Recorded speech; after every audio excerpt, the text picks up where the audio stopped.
Hello, I am Jeff Cohn of Brave Dialogue. Thank you very much for being with us today. I am delighted to have a person, professional, political leader that's been in the Southland region for a long time, really giving great advisory guidance to many of our leaderships in the 2nd Congressional District. I am delighted to have with me today the senior advisor to Congresswoman Robin Kelly, Rick Bryant. Rick, thank you for being with us today. How are you? I'm great, Jeff. How are you? Thanks I'm doing well. I like the new look. It looks more professorial. Well, normally I have a mask on, so nobody sees it. So you get to see it today. You're not teaching any classes or anything, are you? No. All right. I'm still working for the Congresswoman.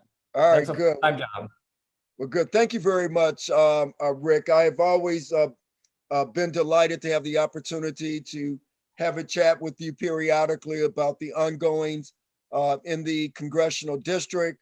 And before we get started, Rick, I know that you've been doing this for a long time. I know who you are. And, you know, as opposed to reading your bio, I always like to give my my guest an opportunity just to share with the Brave Dialogue viewing audience who you are. So if you wouldn't mind just sharing a little bit about who you are, how long you've been doing what you're doing, and a little bit about your background. Sure. Thanks, Jeff. My name again is Rick Bryant. I'm senior advisor to Congresswoman Robin Kelly. I have worked for the congressional office in the Southland, the 2nd Congressional District, for 25 years now, quite a long time. Wow.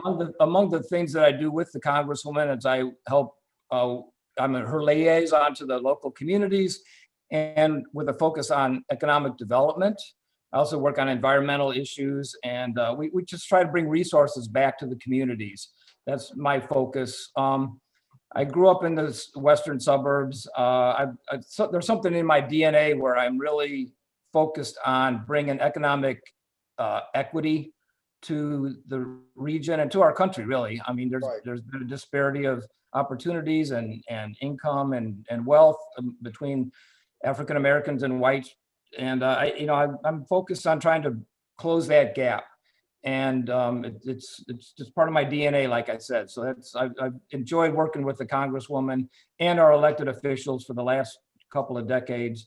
And we're at a renaissance right now, Jeff. I don't know if people know this or not, but I mean, I think they see it, but maybe they don't think about it. Is, you know, this area used to be an industrial manufacturing hub for Chicago and a transportation hub.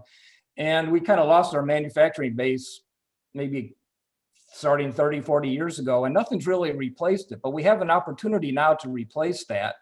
And it's with e-commerce. There's an economic renaissance happening right before our very eyes out here. And it's e-commerce, logistics, warehousing, distribution. E-commerce is booming, as you know, as an industry. And we're poised because of our location and because of our transportation assets to really become an e-commerce hub of the world. Right. And the airport is part of that. That's one of the things we're going to talk about today is the South Suburban Airport project. Good. And, you know, I've always known that that's been a passion that you have. And I think that that's one of our kindred spirits is the economic aspect of what you do. Having majored in economics and just loving economic development and macro and microeconomics. It's really fun to watch what's going on right now in the Southland region. And it's very exciting, actually. And so that's really one of the reasons why I wanted to have you on today is really sort of drill down into talk a little bit about the macro, but then to get a little bit deeper into the micro aspects of it. So let's just get started, because I really think that one of the engines that we've really talked about in terms of economic development for this area has always been the 3rd airport. And when you think about the fact that what the airport can do from economic development, it's always just been really just amazing to see what it can do. If you look at what it's done, what O'Hare has done for its region, what Midway has done, and what airports just do for any area when they start to develop. So the first question I have for you, Rick, is there still a need for a 3rd airport? Oh, there's a need for an airport. It's long overdue, actually, and the need gets more intense every day. As I said, the cargo industry air cargo is booming right now. E-commerce is booming, and we need to take advantage of that. That's not, the change of lifestyle that's been accelerated by the COVID epidemic is, retail is changing and the way people buy products is changing. And Amazon is a great example of that. So yes, more than ever, we need an airport right now. Oh, great. And is the third airport that has been in terms of now, it's not even just called the third airport. It actually has a name. It's called the Southland Airport. Is it going to be a cargo or passenger airport in its current formation and what's in its current design? Yeah, the South Suburban Airport, the concept has evolved over time. We've been discussing it for a long, long time, as you know, and I like the kindred spirit comment you made. I agree with that. But the airport has evolved. Initially, it was going to focus on passengers with cargo as a secondary focus. That's changed now. I think it's flipped, and now we're talking about an airport that will focus primarily initially on cargo and industrial use, and then passenger will come later. But there's a real growing demand that we're not meeting right now in the Chicagoland area for air cargo, and this would be our golden opportunity to do that. Okay. And what benefits will the third airport, Southland Airport, bring to Illinois and to the Southland region? Well, airports are the greatest job generator in the world. You look what O'Hare has done to the northwest suburbs in the last 50 years since it opened. Every type of industry locates there. You got the entire gamut from service to manufacturing to corporate headquarters to entertainment to healthcare. They're all, there's been a lot of development up in the north suburbs, and it's all been around O'Hare. And we're hoping to replicate that down here with, but airports are the greatest job generator in the world. There's no comparison. Okay. And even if it is a cargo starting out, will the economic development still be there?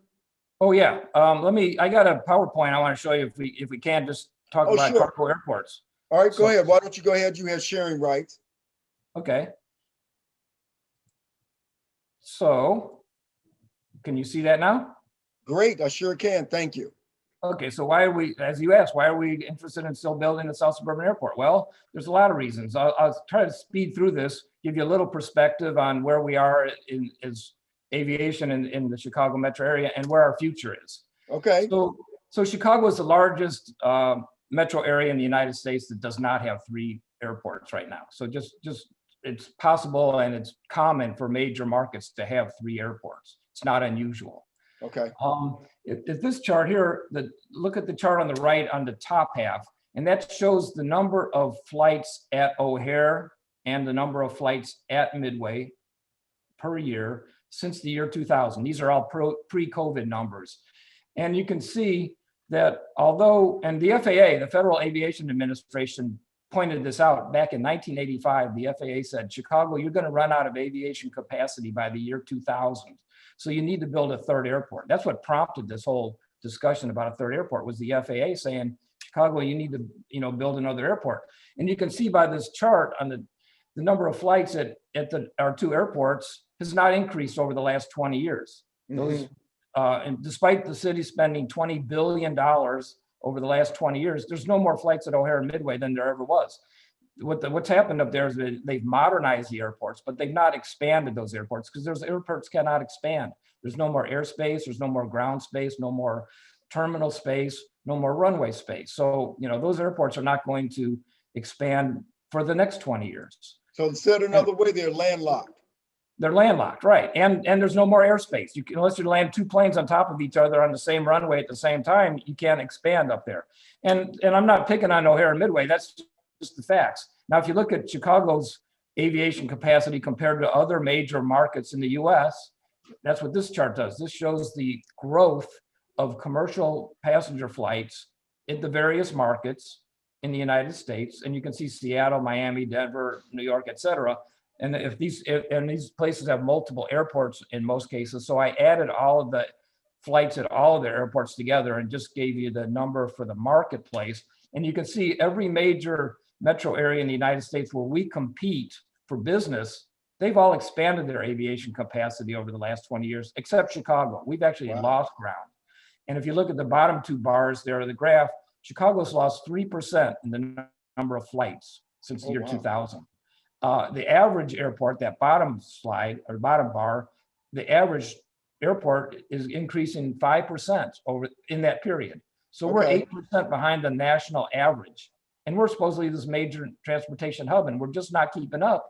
And if we're trying to compete for the next headquarters for Amazon or something like that, we're competing with these other marketplaces and they've got better capacity.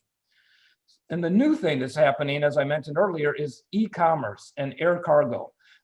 Amazon, everyone knows, is just, gangbusters. And Amazon is leading the way in this e-commerce air cargo industry. Amazon Air has recently purchased 100 airplanes. So they're setting up air cargo hubs all around the country. And the chart here shows that cargo airports are expanding 38%. The amount of business they're doing is expanded 38% in the last 10 years, whereas other airports have only grown 8% or 5%. So the key in the aviation industry is cargo is what the future, is the future boom. Okay. And so what we're looking at here is a comparison of Chicago and Dallas Fort Worth. This is a great academic comparison between the two.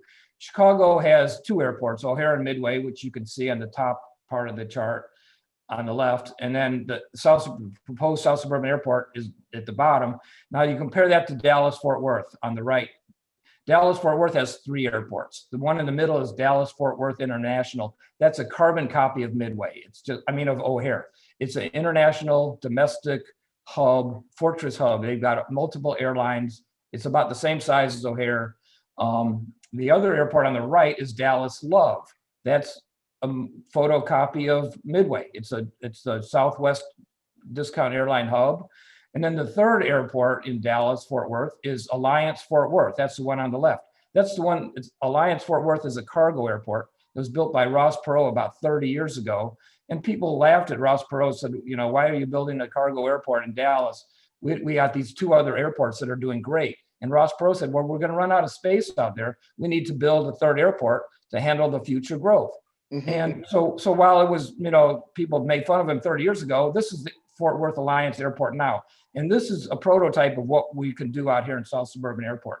Since this airport, well, you can see, first of all, the airport is right there in the middle of the screen. Right.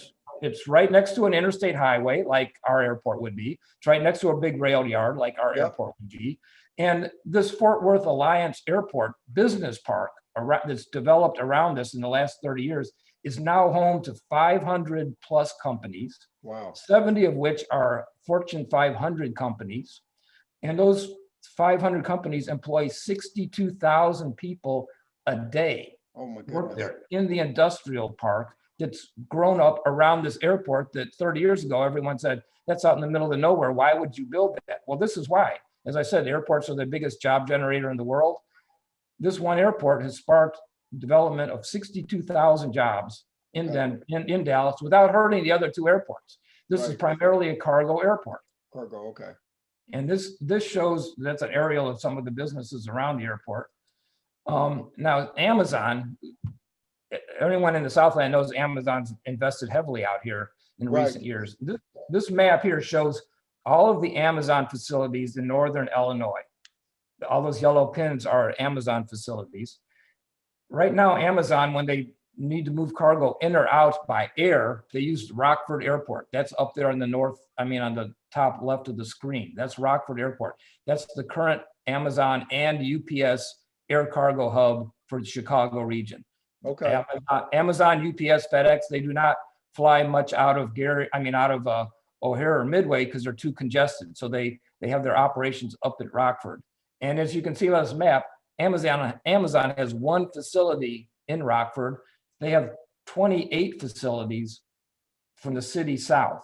And you can see that all that investment is right around where the prospective South Suburban Airport site is. So you can see where Amazon is investing their money. And as I said, Amazon's building these air cargo hubs all around the country right now to service their 100 new planes. And what the model for Amazon to build these air cargo hubs is pretty simple.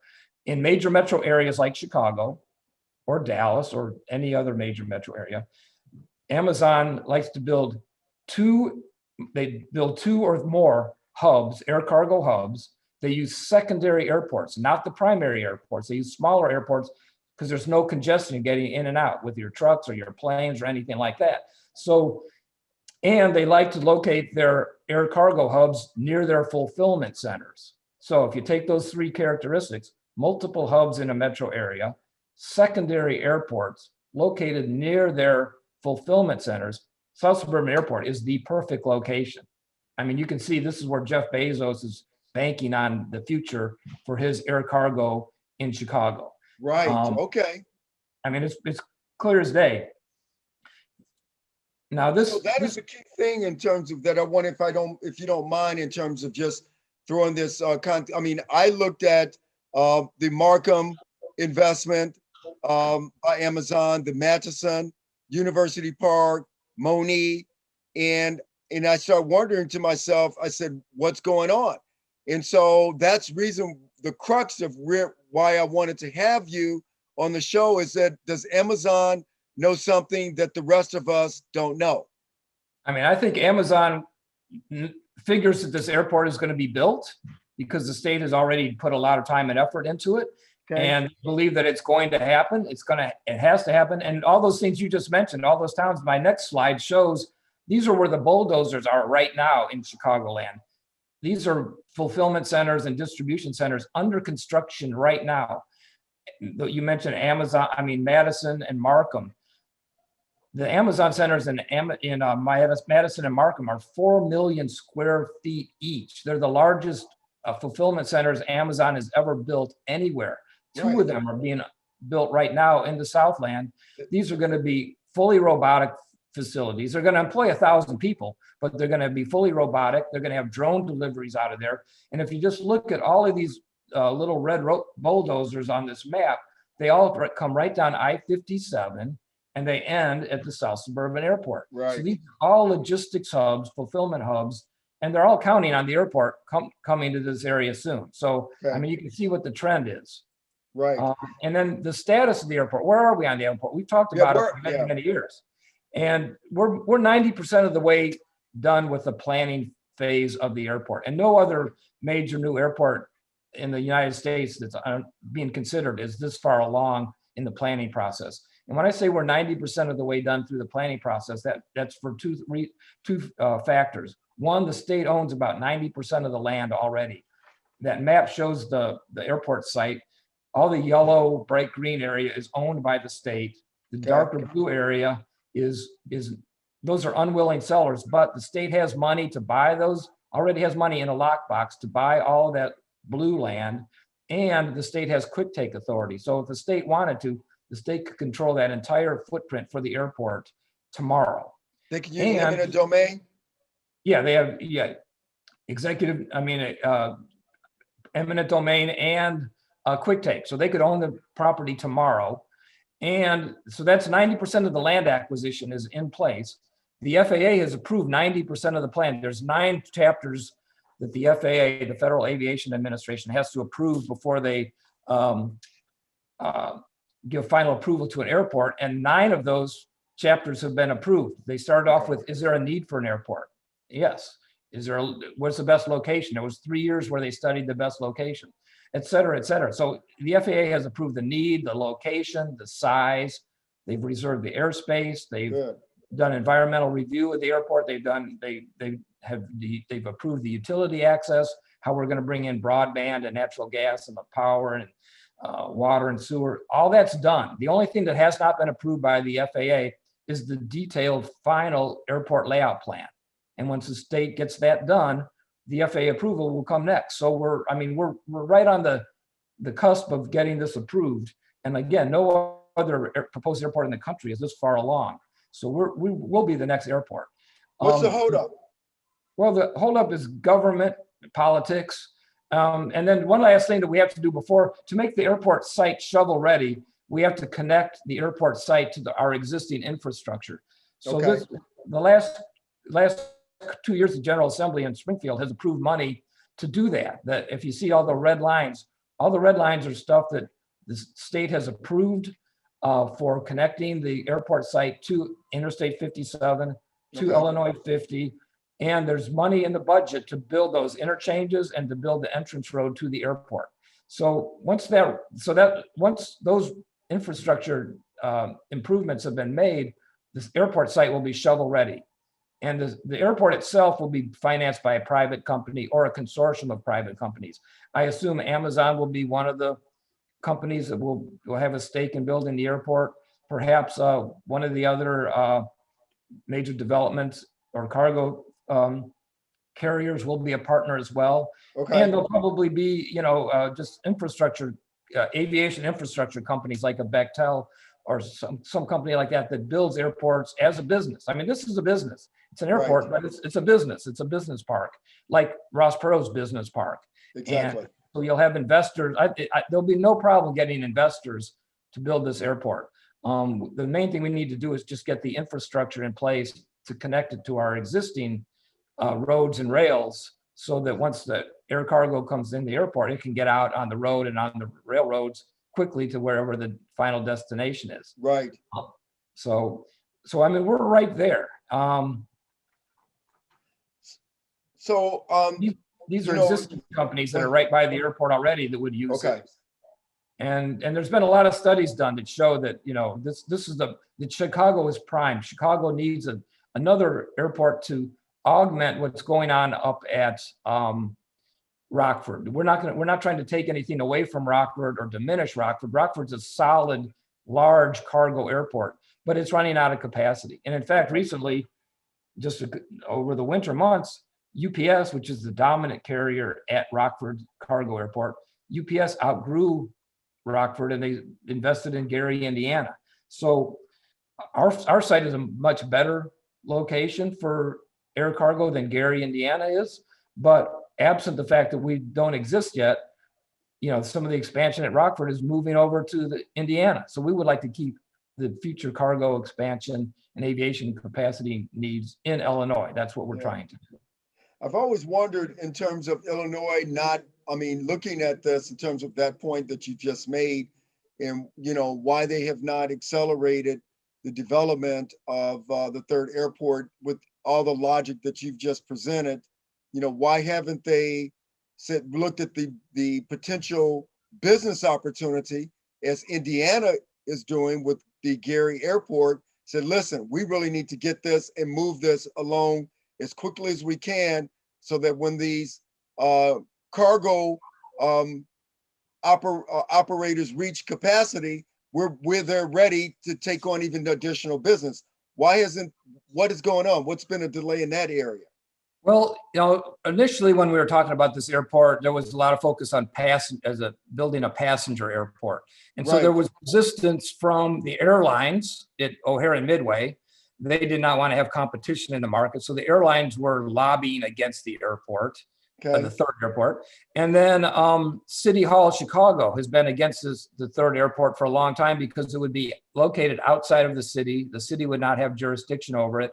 And the city was protecting O'Hare and Midway also, just like the airlines were trying to protect their stake at Midway and O'Hare. The city was protecting that too, because those two airports are city-run airports. And the city didn't want to have any competition with another airport. But as I've pointed out, our two airports are not expanding at all. They haven't expanded in 20 years.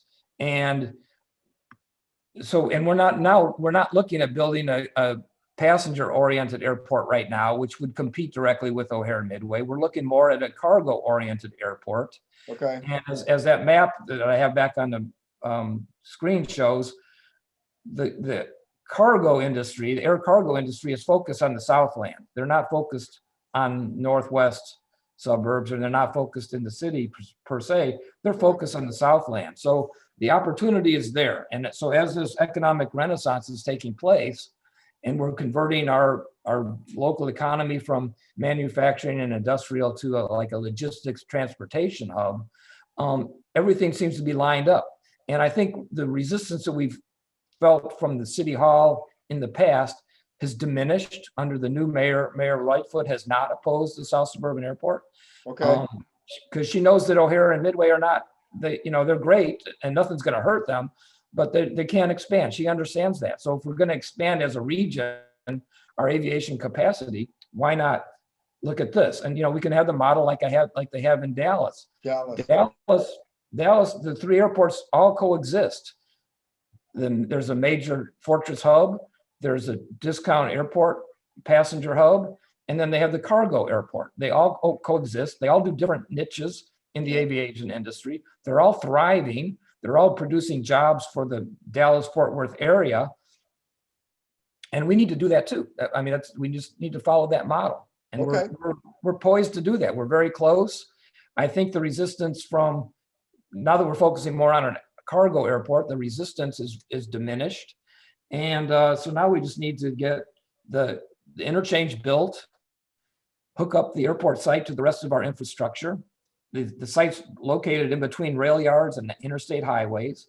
And once we get the airport built, that'll be like the capstone of an arch. You got out the rails over here, you got the roads over here, and put the airport right in the middle. We've got we built an arch of multimodal e-commerce hub that will be in the middle of the country. Again, if you look at this map, we're the only area of the country that doesn't have three major airports. We're not served by three major airports. So Rick, in the last minute of our time that we have left together, tell me, because you and I have been talking about this since my children were little children, and I keep telling them that the third airport is coming, and I said, okay, Dad, when? They keep asking me when. So I need to answer that question for them. And if you could, what's your forecast of when this potentially can happen? I think we're very close, and I think the political stars are starting to align. We have a new governor who's open to the idea and is a businessman. We have a new mayor in the city, like I said, of Chicago, who's not opposed to this. And all of the elected officials, basically from the south side of Chicago to Kankakee, support this project. And this airport won't just serve the Southland. One final point, it won't just serve the Southland. This will be a regional airport it'll serve Northwest Indiana, Bloomington, Danville, Joliet, Springfield, Champaign. This airport will be closer to all of those markets than any of our existing airports. So this will be serve downstate, the Southland, Will County, South Chicago. All right. And so I'm going to tell them that this is going to happen in their dad's lifetime then. Yes, I hope so. I'm still working on this, and I'm not going to retire until we build this airport. All right, good. I'm going to hold you to that, Rick. I'm still very excited about it. And looks like the research that has been done, the business case has been done. And, like you said, the political alignment is in place. So everything is in place really to make this happen. I would like to have you back on along with the Congresswoman at some point in time so that we can tell the people that live in Southland, what is their role in making this happen? Is this all a political conversation? How can we make sure that everyone plays a major role in making sure that this happens in a timely manner? Because it should happen based on the business logic that you put together. It should happen soon. So I'm excited. I mean, we're backed by the local political folks, the labor leaders, the chambers of commerce, the business leaders, communities, all of our mayors, state reps, state senators, everyone's on board. So we just all need to just keep pushing, pushing. Right. It takes a while to build an airport, but we're closer than anybody else right now. All right. And from my standpoint, it's always, Indiana is always trying to pull people to Indiana. We need to keep those businesses here in Illinois. So we need to do the right thing for competing with Indiana in a fair and equitable manner by building an airport. So I really we'll hire Hoosiers to work at our airport. Okay. All right. Well, on that note, thank you very much for being with us today, Rick. It's been a real pleasure. I really appreciate your excitement and enthusiasm around this. I am going to continue to make sure that people know that this airport is going to happen and that they need to get excited. and encourage investment as well. And because that's one of the things that leads up is, making reasonable investments in areas where you can get a good return on investment. I think this area, the Southland region, is beginning to become that hotspot for investment as well. So, so thank you, Rick. If you have anything that you want to wrap up and say before we close out, I'll give you this opportunity. I'm just, everyone should be singing the praises of this airport. It will bring economic opportunity to an area that really needs it. It makes all the sense in the world, I think, from what I've just presented to you. So, just keep the faith. I think we're there. Thank you, Very Rick. close. It's been Thank a you, great Jeff. pleasure, and let's get you back on sooner than later. And I appreciate your time again. I am Jeff Cohn of Brave Dialogue, and I appreciate you all for being with us. And if you have any questions or comments, please visit my website or give Rick a call directly. And I'm sure he'll be happy to entertain your questions through the proper channels. Thank you very much. I'm Jeff Cohn of Brave Dialogue.